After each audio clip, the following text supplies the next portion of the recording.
اس نے ایک مانگنے والے کو جھٹ سے کچھ نکال کر دے دیا۔ میں نے کہا کہ بھائی دیکھ بھال کر دینا چاہیے، یہ فراڈ لوگ ہوتے ہیں اور عام انسان کے جذبہ نیکی کو ایکسپلائٹ کرتے ہیں۔ فرمانے لگے آپ نے بجا فرمایا، میں پہلے ایسا ہی کرتا تھا، پھر ایک واقعے نے میری دنیا بدل کر رکھ دی۔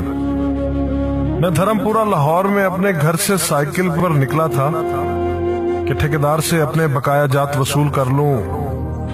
میں اسٹیل مل فکسر تھا اور ایک کوٹھی کے لینٹر کے پیسے باقی تھے، مگر ٹھیکیدار آج کل پر ٹرخا رہا تھا۔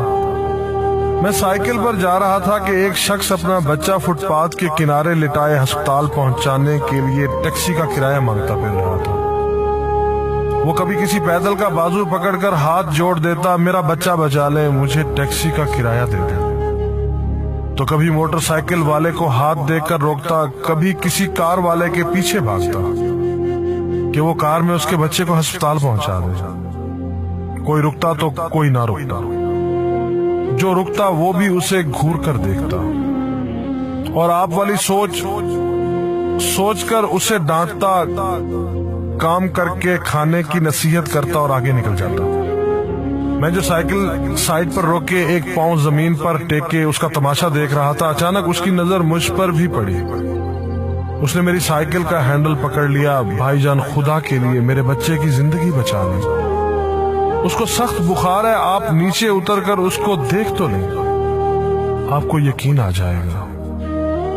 آپ دیں گے تو شاید کسی اور کو بھی اعتبار آ جائے، مگر میں بھی آپ کی طرح سوچ رہا تھا۔ پھر جس جارحانہ انداز میں اس نے میری سائیکل کا ہینڈل پکڑ رکھا تھا، لگتا تھا کہ ادھر میں سائیکل سے اترا اور ادھر وہ سائیکل پکڑ کر بھاگ جائے گا۔ میں نے بھی اسے کام کر کے کھانے کی تلقین کی اور پچھلے جمعے میں سنی ہوئی حدیث اس کو بھی سنا دی۔ کما کر کھانے والا اللہ کا دوست ہوتا ہے، اور اپنا ہینڈل چھڑا کر بڑبڑاتا ہوا آگے چل پڑا۔ حرام خور ہمیں بے وقوف سمجھتے ہیں۔ 2-3 گھنٹے کے بعد جب میں بقایا جات وصول کر کے واپس آیا تو وہ ابھی اسی جگہ کھڑا مانگ رہا تھا۔ بچے کو اب وہ سڑک کے پاس لے آیا تھا اور اس کے چہرے سے کپڑا بھی اٹھا رکھا تھا، وہ دھاڑے مار مار کر رو رہا تھا۔ اب وہ بچے کے کفن دفن کے لیے مانگ رہا تھا۔ میں نے سائیکل کو روک کر پاؤں سے نیچے ٹیکا اور میت کے چہرے کی طرف دیکھا۔ پھول کی طرح معصوم بچہ زندگی کی بازی ہار گیا تھا۔ میرے رونگٹے کھڑے ہو گئے۔ میں نے جیب میں جو کچھ تھا بقایا جات سمیت سب بغیر گنے نکال کر باہر پھینکا، اور اس سے پہلے کہ اس کا باپ میری طرف متوجہ ہو، سائیکل اس تیزی سے چلا کر بھاگا گویا سارے لاہور کی بلائیں میرے پیچھے لگ گئی ہوں۔ میں گھر پہنچا تو میرا برا حال تھا۔ تھوڑی دیر بعد مجھے بخار نے آ گھیرا۔ بخار بھی کچھ ایسا تھا گویا میرے سارے گناہوں کا کفارہ اسی بخار سے ہونا تھا۔ گھر والے مجھے ہسپتال کے لیے لے کر نکلتے اور میں چارپائی سے چھلانگ لگا دیتا۔ مجھے ہسپتال نہیں جانا تھا، میں اسی بچے کی طرح ایڑیاں رگڑ رگڑ کر مرنا چاہتا تھا۔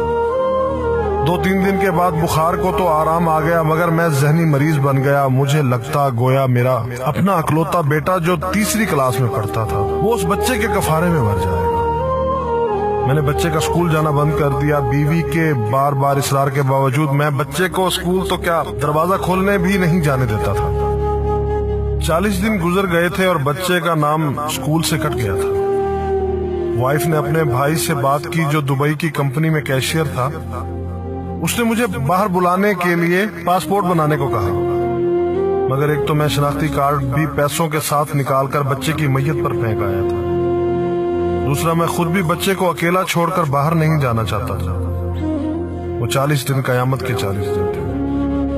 40ویں دن 10 بجے کے لگ بھگ ہمارے گھر کا دروازہ بجا۔ دروازہ میں نے خود ہی کھولا اور سامنے اس بچے کے باپ کو دیکھ کر مجھے چکر آ گیا۔ مجھے لگا جیسے ہم دونوں آمنے سامنے کھڑے خلا میں چکر کاٹ رہے ہیں۔ درمیان میں بچے کا چہرہ بھی آ جاتا۔ میری کیفیت سے بے خبر اس باپ نے مجھے دبوچ لیا اور پھوٹ پھوٹ کر رونا شروع کر دیا۔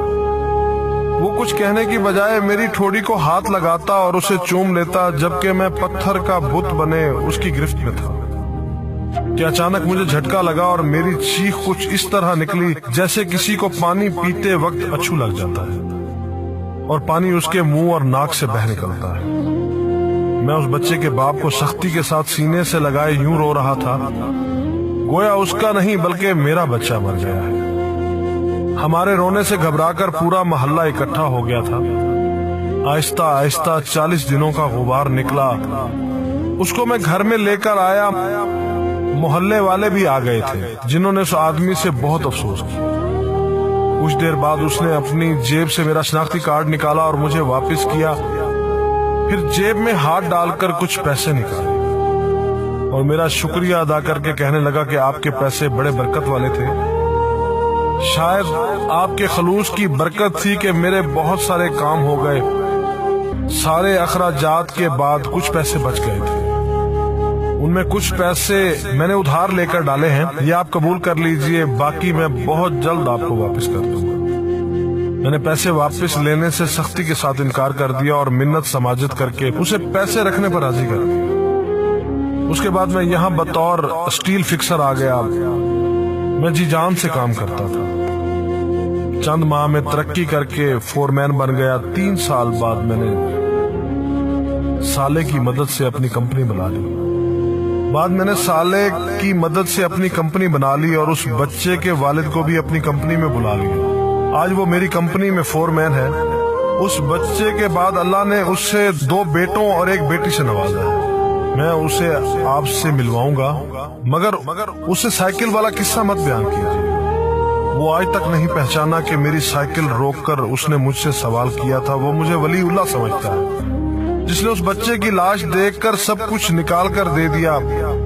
قاری صاحب، اس دن کے بعد میں کسی کو خالی ہاتھ نہیں لوٹاتا۔ قاری صاحب، اس دن کے بعد میں کسی کا ہاتھ خالی نہیں لوٹاتا۔ تھوڑا سا دینے سے نہ وہ امیر ہوتا ہے اور نہ میں غریب ہوتا ہوں۔ بس دل کو تسلی ہوتی ہے کہ میں اس بچے کا خون بہا ادا کر رہا ہوں۔ رہ گئی لوٹنے کی بات تو قاری صاحب ہمیں کون نہیں لوٹتا۔ جوتے والا ہمیں لوٹتا ہے، کپڑے والا ہمیں لوٹتا ہے، سبزی اور گوشت والا ہم کو لوٹتا ہے۔ اتنا لوٹنے کے بعد اگر کوئی ہمیں اللہ کے نام پر لوٹ لے تو شاید حشر میں ہماری نجات کا سامان ہو جائے کہ یہ بندہ میری خاطر میرے نام پہ لوٹتا رہا ہے۔